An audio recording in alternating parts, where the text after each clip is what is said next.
Yeah, I tell you, he did a very good job on the witness stand in terms of telling his life story. He was able to really go into detail in the days and hours before the event. He was plowing snow for a living.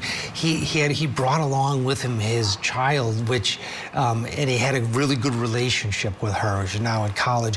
You got to know him, and after getting to know him, it did change, because Michael, people present certain ways. You judge a book by its cover.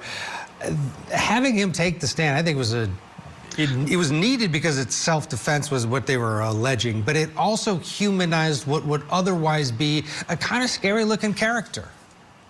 Yeah, you know what? I'm so glad you bring that up, Ted. I'm very heavy-handed in the realm of having a defendant testify. I think I go, I don't think I go too far, but people tell me sometimes I go too far.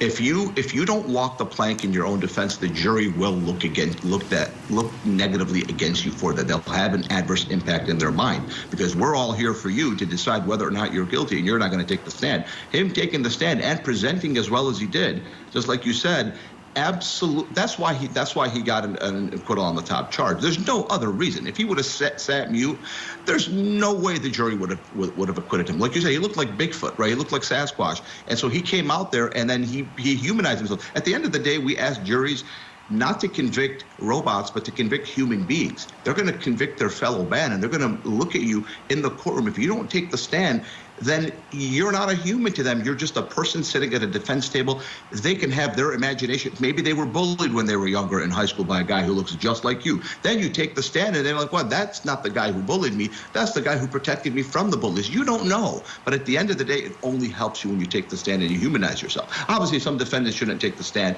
but this guy, obviously, his defense attorney made the right call, and they made the right move. Yeah. Yeah, and again, it was a big win, absolutely a big win. Yeah. Not guilty of attempted murder. Yeah, Michael, thank you so much for your insight on this case. We're going to switch gears. We're going to have more testimony from the celebrity stylist murder trial for Monica Sementelli out in California when we come back. Stay with us.